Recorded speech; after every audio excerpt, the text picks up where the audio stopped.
I gave this as a presentation to a live audience at the Freedom Fest in Las Vegas, but you get to watch it without having to buy a ticket and without having to travel. So let's go. All right, let's get this thing warmed up.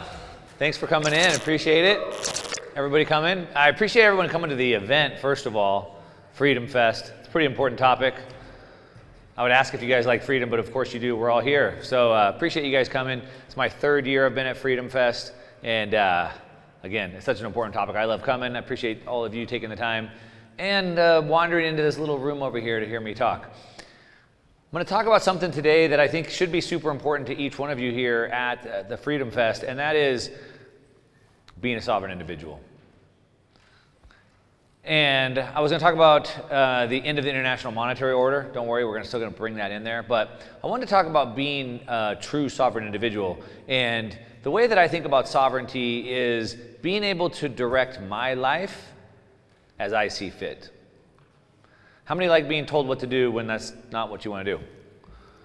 You know, when you're coerced, like, you know, take the jab or quit your job, right? Where either one of those choices leads to somebody else's end. So for me, being sovereign is being able to not have freedom of choice that are someone else's choices, but my own choices. And so I want to talk about how we can do that today, and actually what I'm calling the final piece to that. So I think it's a pretty big topic. It should be pretty fun. Now, there's 2 growing trends that we have in the world today, and I'm guessing each one of you see them because you're here at the Freedom Fest. And the 2 trends are, one, unfortunately, an alarming and a rapid rate of increase of authoritarianism all across the world.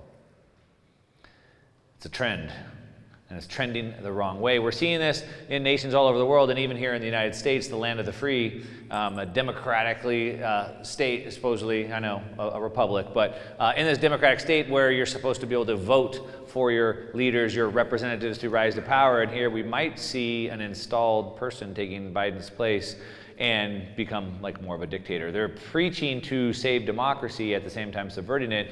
And this is in the land of the free. Of course, across the world, we're seeing authoritarianism rise faster and faster and faster, and that's a problem. On the other end of that, we have another driving force, a growing trend, and that's this endless debasement. And the problem is that no matter how fast you can make money, no matter how much value you're providing to the world, you're working against the tide. And the tide is that governments want to continue to print more money to fund any number of programs that they have. And of course, again, back to the land of the free, we're at the same rate. In other countries, Argentina, Venezuela, Lebanon, Peru, Turkey, etc., you see it happening at a very rapid rate. The technical definition of hyperinflation would be 50% increase month over month, or 50% inflation month over month. Inflating against what? The dollar? Inflating against gold? And so we're seeing this endless debasement, but even here in the United States, I mean, Argentina, Venezuela, sure, triple-digit inflation, but even in the United States, over the last 4 years, the monetary debasement has been 10% since 2019. And what does that mean for you? Well, that's what we call a hurdle rate. So a hurdle rate is if you have a business and you want to borrow money for your business, let's say at 8%. The hurdle rate is now 8%. I have to make more than 8% to offset the interest I have to pay on the debt. And so what each one of you, or most people, are thinking about is inflation, CPI. Oh, it's 3.3, 3.5%. No. The hurdle rate is the rate of debasement. And so if it's at averaging 10%, you need to be making more than that. And so we have these 2 issues. And again, this is even in the land of the free. It's not so bad. Now, the question I would ask you is, do you think authoritarianism and debasement continue? Is that a trend that will continue? Or does that magically go away? It probably continues.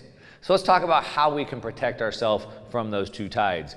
Now, there's been numerous studies that have been done. I have a couple charts here on the screen, and we can see 16 years of democratic decline, right? So this is globally, we can see this. And this is, of course, at the time when the United States is exporting democracy to the rest of the world, but yet it continues to be in decline. So it's not just a feeling that we have, it's actually happening. We can measure it, we can gauge it. Here we can see that 8 out of 10 people are now living in a partly free or a not free world. We can see the data is showing this, exactly this right here. Partly free. I'm not even sure what that means. We're either free or we're not, but yet this is the world that we're living in. And so we can see that the debasement is continuing at a rapid rate. As a matter of fact, the trillion-dollar conundrum, since the founding of the United States, it took until the 1980s before the U.S. government had racked up $1 trillion in debt. From inception until 1980. Currently, this slide is actually a little out of date here. Currently, we're adding about $1 trillion of debt to the U.S. government every 90 days, every quarter. And even that is understated the goal. So every single time the government the Treasury puts out what their funding requirements are for the year, they revise them later, and it's going faster and faster and faster. And I put here, see if this laser pointer works. I put these red lines here just so you can see the trend. So right here is this vertical red line. That's 1971. Anybody know what year that was?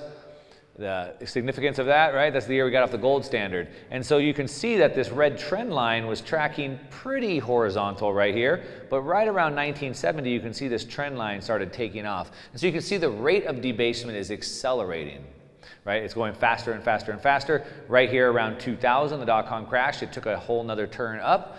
Right here, 2008, it took another turn up. Here, 2020, it's taken another turn up, and we're almost going straight up. How much faster could this rate of debasement be? And again, this is in America. This is where it's not even that bad. And this is a global situation that we're dealing with. We can see that the whole world is dealing with this situation at the exact same time. And a lot of people get caught off sides by this because they look at the United States, look at the Federal Reserve. Of course, we have the dollar system. And so they say, well, the Fed is tightening the monetary supply. They're trying to slow down inflation, but the rest of the world is not. And so we have to be paying attention. We can see right here the world's major central banks. We don't have to pay attention to all 160 of them, but at least the major central banks, which would be the ECB, European Central Bank, the BOJ, the Bank of Japan, the PBOC, China Central Bank, and of course the Federal Reserve. And we can see that they're all rapidly debasing the currency as fast as they can. And look, nothing ever goes up or down in a straight line. So we can see that it's zigzagged here, but we can see the direction and the trend that we're on. So this is a major problem for us. It's the reason why, even though you look at your retirement accounts, and you look at your 401k, you look at your mutual funds, and the valuation went way up, but you don't feel more rich. It's why on paper, you should be more wealthy, but you don't feel it. And it's because this rapid rate of debasement is continually stealing the power, the purchasing power from those currency units in your bank account. Even though the money's still there, it just doesn't get you as much as it used to. Now, again, bringing this back to home, here we are at the Freedom Fest, and we're talking about sovereignty, but I want to talk about specifically financial sovereignty. And the reason why we bring it back to financial sovereignty, I was speaking to Congressman Thomas Massie yesterday, and he asked me, hey Mark, just tell me one reason why people should care about Bitcoin. And this is something I would typically hear. Someone says, explain Bitcoin to me like I'm 5 years old and in 2 minutes. And I'm like, I can't. Like a 5-year-old just won't get it. But he said, boil it down to one statement. And I said, the reason why financial sovereignty, the reason why is because all freedom sits at the ability to transact, the freedom to transact. If we don't have freedom to transact, then we have no other freedoms. Let me give you an example. In the United States, we have this wonderful document called the Constitution. It's being disregarded, but hopefully we'll get that restored at some point. But we have this Constitution that guarantees our freedoms. For example, freedom of assembly. However, if I don't have the freedom to transact, how do I put gas in my truck to drive to the assembly? How do I pay for a hotel room when I get to the assembly?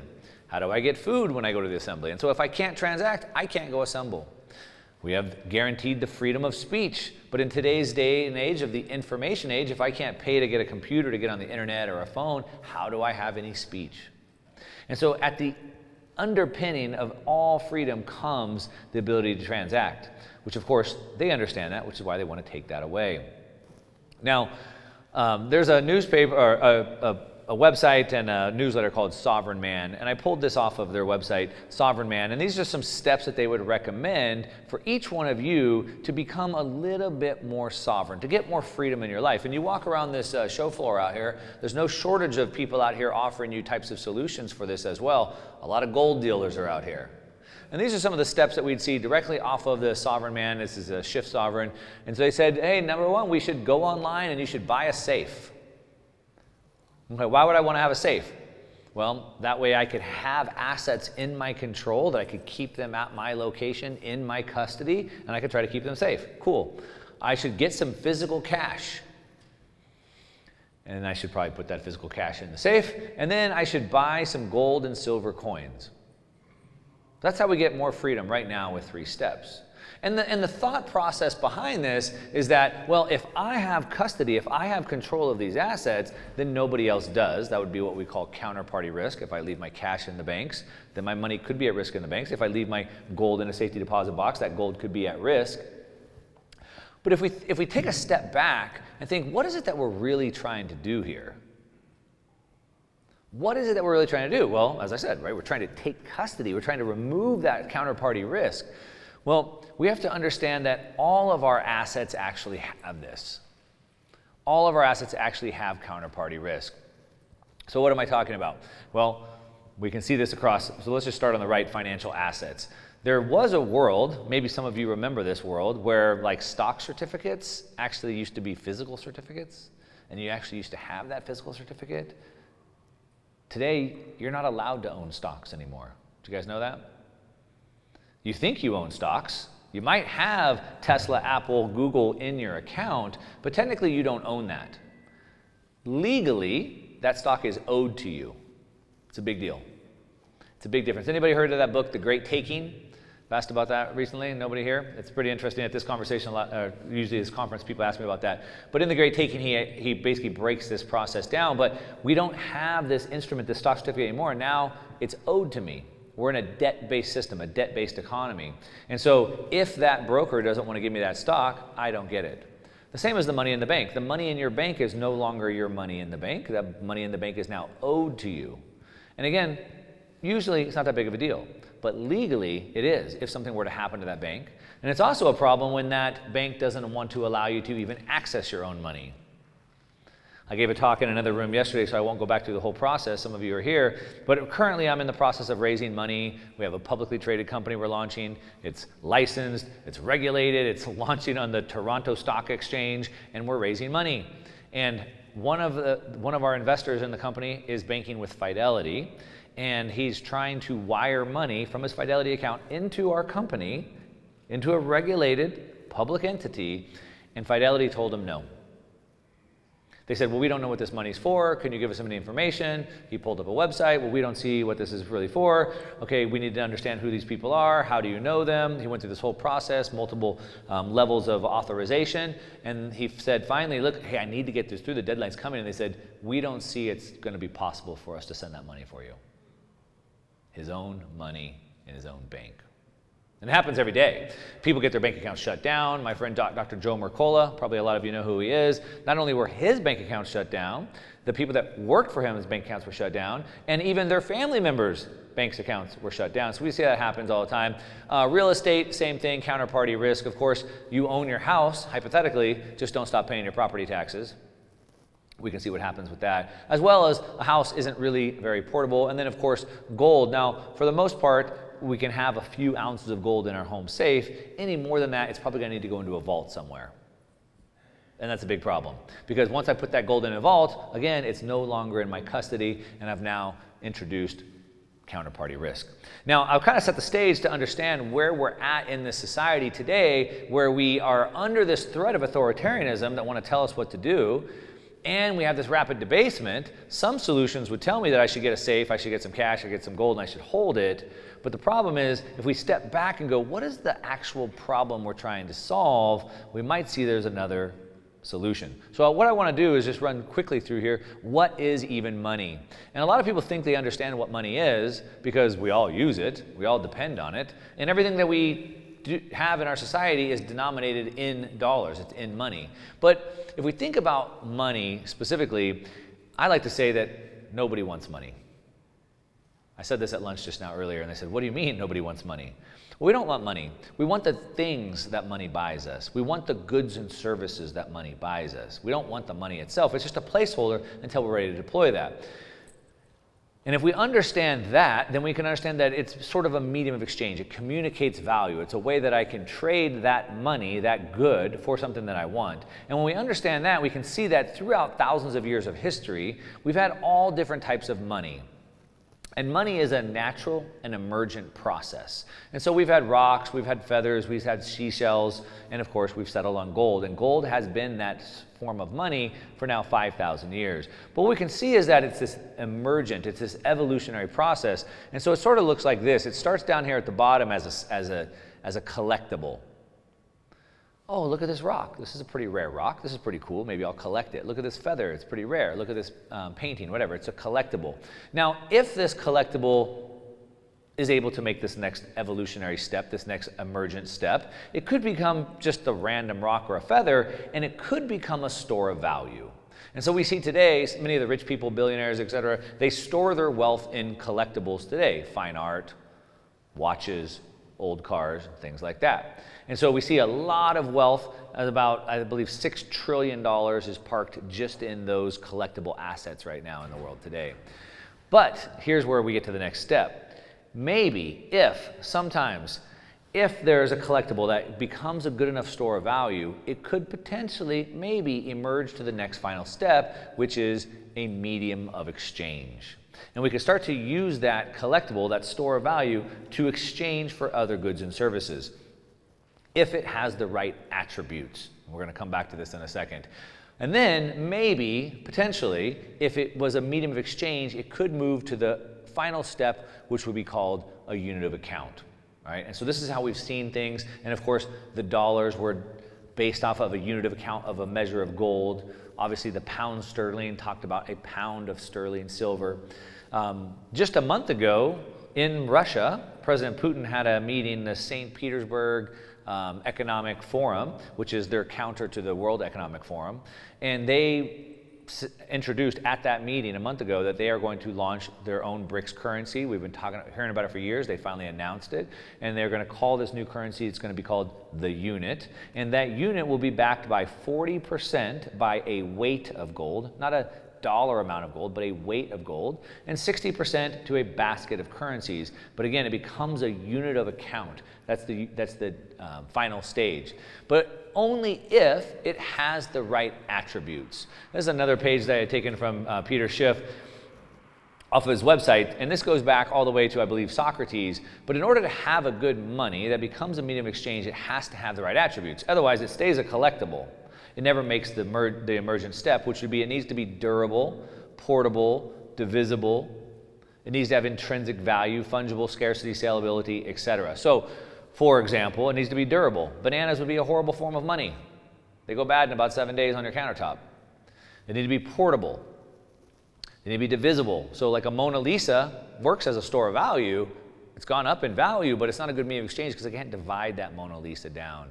It needs to be fungible. 1 unit has to be worth 1 unit. If I cut up a cow, maybe the ribeye is worth more than the liver. Right? So it needs to be all of these things in order to actually be good money. And the problem is that most things don't make money because the world has changed. If some of you maybe haven't realized that, we've gone from what was known as the industrial age into now what's known as the information age. And what we've used for money for 5,000 years, which has been gold. Gold is natural money, fiat is fake. What we've used as money, what has emerged as the best form of money because it met the best attributes. It was the most scarce, the most fungible, divisible, portable, durable, etc. The problem is it's just not very portable, not in the information age today. And the reason why is because things change. And what changed specifically? Well, starting in about 1500, the world started to expand at a pretty rapid rate. And it expanded through a rapid rate through something known as globalization or global trade. You grow the food, I'll make the clothes, and we'll just trade. And trade started expanding across the world, across the seas. We had the Silk Road before that, etc. But the problem is that, again, gold is not very portable. So if I want to trade with somebody in the Far East or in the Middle East or something like that, how do I pay them? Well, I have to get a whole bunch of gold, which is really heavy, and I have to transport it across the seas. Hopefully my ship doesn't sink and I don't lose all the gold, which of course happens. Hopefully the pirates don't steal all my gold. Hopefully I can get the gold across the continent under hostile territory and I don't get it taken from me. And so it became a very big problem that we had. Now, of course, problems create solutions. That's the way the world is supposed to work. We're all supposed to be looking for problems and finding solutions for that. And so we came up with a problem in 1500. Luca Pagliari, there's an image of him right here. came up with a new technological invention in 1500, and it was called the ledger. It was the ledger and double entry accounting. And basically what that said was, hey, you give us the gold, and we'll just keep track of who has what. You see, in a physical world, like I have this clicker in my hand right here, and everybody can see this, it's physical. And if I were to give the clicker to you, then everyone could see that I've given the clicker away. But in the information age, how do we keep track of that? And of course, there was no way before 1500, but with the ledger, we got the ability to do that. Now, when we got the ability to do that, it opened up free trade faster. Now we didn't have to lug this heavy gold around the world, because remember, gold is not very portable. And what we can see happened is global trade just started to take off. So it worked. It added what's called velocity to money, right? So as transaction times got faster, it became much easier for me to get the goods and services that I wanted. The transactions sped up, and it allowed money to move faster. The velocity of money picked up. But here's the problem. All right, now we're talking about Bitcoin and the future of the financial system. I want to make sure you secure it properly. Millions of Bitcoin have been lost. Myself personally has lost a lot of Bitcoin, maybe worth millions of dollars in today's dollars. And so I've learned the hard way that I want to secure it with a hardware wallet like this. Keep your private key safe. This is a Trezor hardware wallet. You plug it in, you do your transaction, and you unplug it. Don't leave it on an exchange. I've lost it that way. Don't leave your Bitcoin on a phone. I've lost it that way as well. Secure it with a hardware wallet like Trezor. I've used it for over a decade. I think it's the easiest one to use. It's open source hardware, so you don't have to worry about some backdoor and someone rug pulling you and taking your Bitcoin. That's why I like the Trezor, and it's pretty cheap. And if you'd like to save even more money, there's a link in the description down below that you can save some money with it. But look, whether you use a Trezor or not, use something. Don't leave your Bitcoin on the exchange or at risk of getting hacked off of your phone. Secure with a hardware wallet like this Trezor. There's a link down below. Now let's go back into the video. The velocity problem is that in order to get gold to move faster, in order to add more velocity to gold, it caused a big problem. And that big problem is what I call a bug. It put a bug into the system, and that's a trust bug. You see, the thing with trust is that trust is very fragile. I'm sure you guys understand this. If you've ever had a business partner or some other partner that maybe was embezzling from you or stealing from you or cheating on you, you have your suspicions, and then once you find out something like that happened, the trust is gone. And it doesn't just come back. It doesn't come back very easy. And so trust is very fragile, but when the ledger was introduced to gold to speed it up, it created the trust problem, because now all the gold went into a bank. This person is keeping the ledger, saying that, well, the gold's going to come from this guy, going to go to this guy. But how do we know that he really moved it from my account to your account? How do we know that they really have the gold that they say they have? And all of these other problems that we had. And more importantly, what it did is it created debt on top of the asset. So in order to get the velocity onto the system, we had to introduce debt, which means, like I said earlier, the gold is now owed to me. I don't actually have it. Now, we can see that throughout history, every time we've used this bug, the trust bug, it's turned out to be, well, let's just say not good. We can see that trust is very fragile. So we can look back all the way to England, right? And so in England, sort of where the creation of the first central bank started, we can see that they created the central bank to create more paper dollars, more fiat, of course, to fight war.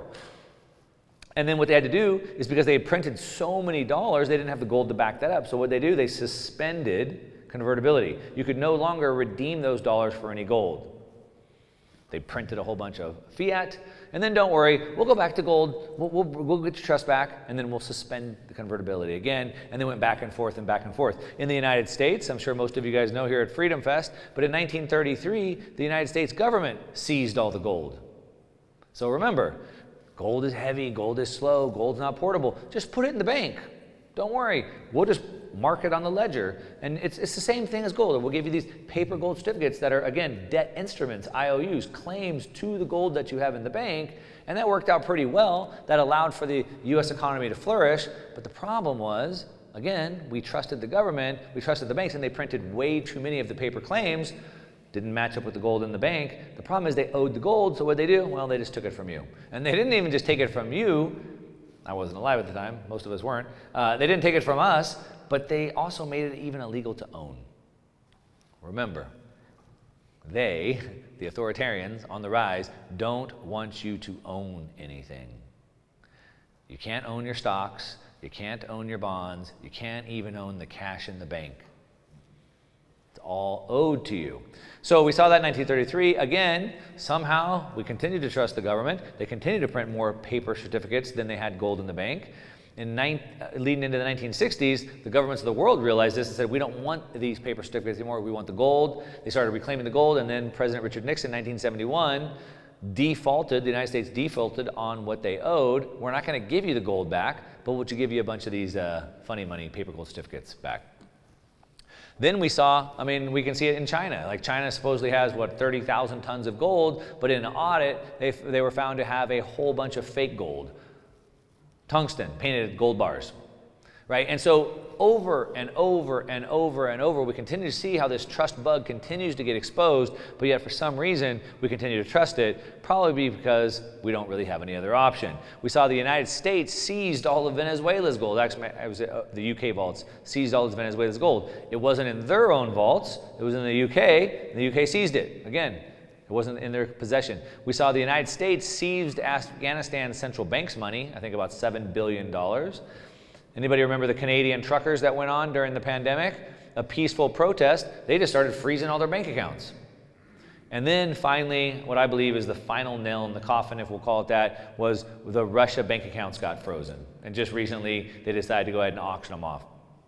Now, if you're one of 3 superpowers in the world with nuclear weapons, and you can't even keep your money safe, what does that have to say for any of us, or any other nation for that matter?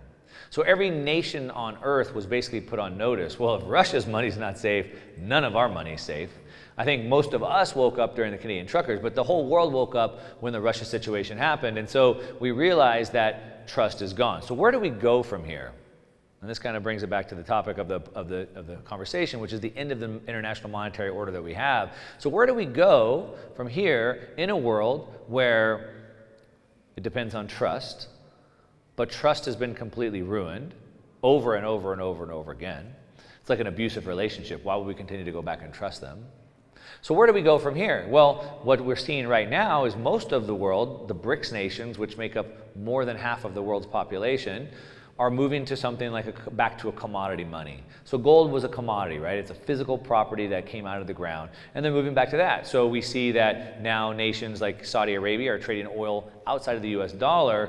And the reason why that's important for us is because they're no longer putting their surplus, their savings, into dollars. They're putting it into gold instead.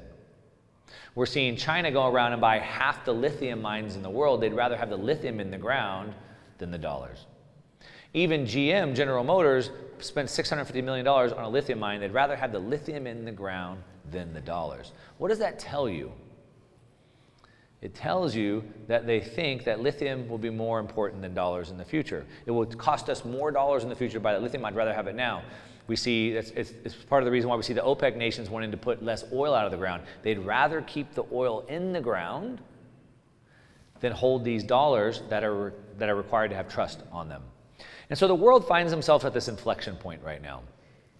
For about 5,000 years, for most of recorded history, the world has used commodity money. Again, feathers, rocks, seashells, and gold for 5,000 years. Around 1944, the world got onto what's known as the Bretton Woods Agreement. And the Bretton Woods Agreement is that the dollar would be backed by gold, and then all the other nations of the world would peg their currencies to the dollar. All right? And so we were still sort of quasi on a gold standard because the dollar was backed by gold, but it was kind of like part gold, part fiat system. That's why I kind of have that overlapping there. So we had gold bars and we had fiat. 1971, we got off the gold standard, as we talked about, and went on to a purely fiat standard, right? So there's nothing backing it. There's no gold in the bank. And now we find ourselves at this inflection point. And the question is, where do we go from here? Back to the end of the international monetary order. We're not talking about the death of the dollar. We're talking the death of the entire fiat monetary system that we're seeing today. Now, as I just said, last month, the BRICS finally announced to come out with this new currency, which is going back to gold-backed. We see what's happening with these nations. As I said, these BRICS nations are starting to put their savings into gold. As a matter of fact, for the last 10 years, central banks around the world have been net sellers of treasuries, U.S. treasuries, which used to be the reserve asset, and they're net buyers of gold.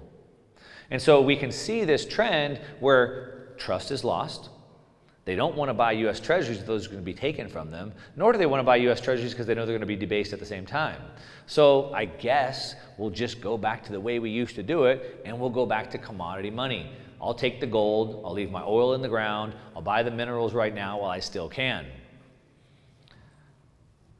The problem with that is that that worked in a world from 100 years ago.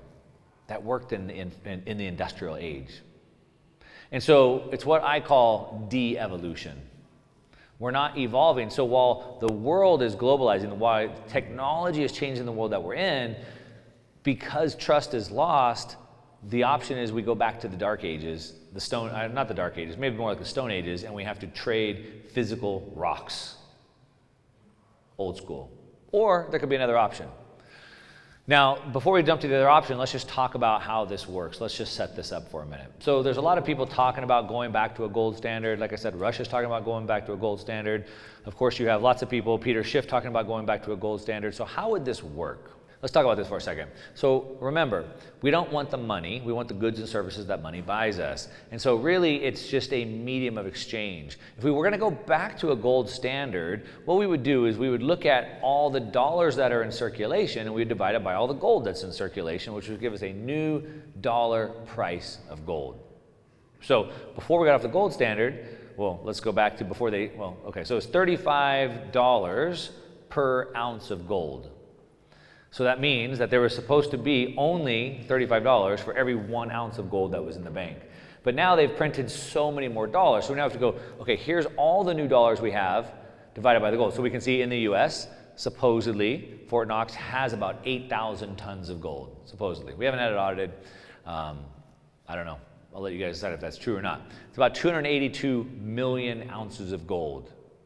Now, if we take the U.S. M2, the U.S. money supply, there's about $20 trillion out there in circulation. So we take the $20 trillion, we divide it by the 282 million ounces, which would give us a new gold price of about $70,000 an ounce. Pretty big jump. That's why a lot of people hold gold, waiting for that eventual day, maybe one day. If we looked at it globally, we can see globally there's about $87 trillion of currency in the world. And we can see there's about 6 billion ounces of gold. If we did it globally, it's more about $13,000 per ounce of gold. Still pretty good. I don't know what gold is at today, $2,300 an ounce-ish. Move it to 13,000, pretty good. But I just want you to understand the mechanics of how that works real quick. But again, as I said, it's not going to work. And it can't work. Because remember, all the way back to Socrates, the attributes of money are portable, divisible, durable, recognizable, saleable, etc. The key piece being portable. And unfortunately, gold is not very portable. Not today, not in the information age. Remember, I talked about transaction times getting faster, faster, faster. Today, I can push a button on Amazon and I can have something delivered to my house before the day is over. Instant transaction times, but yet settlement still take days. If you guys run a business and run credit cards, you know that it typically takes, 72 hours at least before those funds show up in your account? And even up to 6 months later, they could be charged back on a credit card. So we have instant transactions, but yet our settlement time is still in the Stone Ages. So it's incompatible with the world that we're in at this point. So the re-evolution might look like something different. Remember, as I said earlier, solutions are supposed to come to problems that we have. And so I've set this up. We have a lot of problems with inflation, right? The government is debasing at a very rapid rate, inflation. And so maybe it might make sense to have something with a fixed supply. With fiat and gold, there's no transparency. Does China really have the gold in the vaults, or is it tungsten bars painted as gold? Does Fort Knox really have the 8,000 tons, or do they not? And so there's no transparency. And so Bitcoin offers us an open and transparent base layer that everybody can see. A big thing is that as the world has continued to globalize and global trade has continued to take off, we've continued to flourish because of that global trade. But the problem is that if everybody has their own different money, how does that work? And so we might need something borderless. I'm in the process of building a house down in Mexico right now, and I've been seeing this firsthand. In Mexico, the labor is cheap, but most of the stuff has to be imported. And we're importing stuff from all around the world. Some appliances come from Europe, some tiles come from the US, different places. And the problem is trying to figure out what the price will be in the future. And so my builders in Mexico want to price me in pesos, but they don't know what the euro exchange rate will be or the dollar exchange rate will be in the future.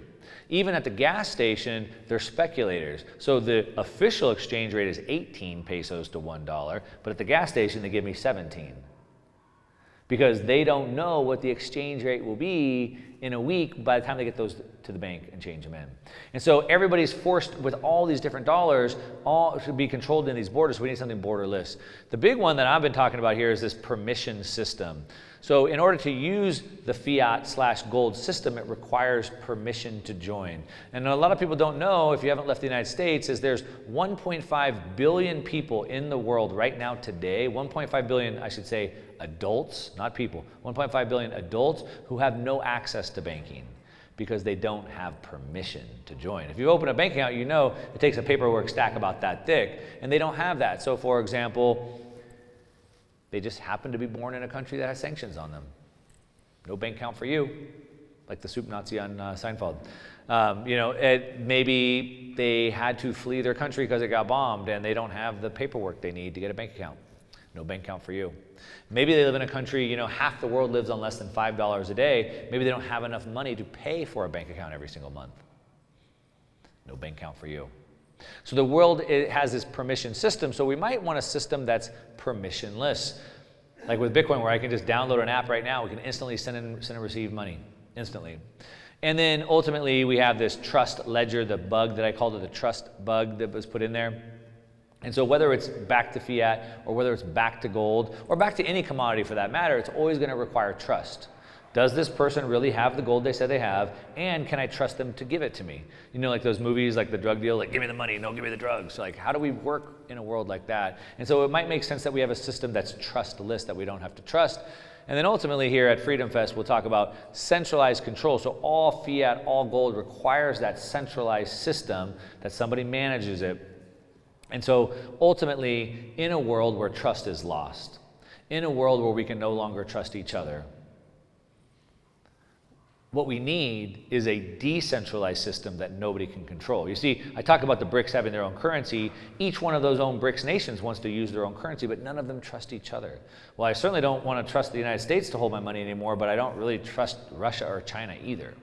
And why would I want to hold whatever, Bolivar, whatever currency you have, the Turkish lira, that's losing money very fast? And so ultimately, we need a decentralized system that nobody can control. And really, that is the digital revolution. So for those of you guys who don't know how Bitcoin works, I can basically remember these like 12 words in my head right here.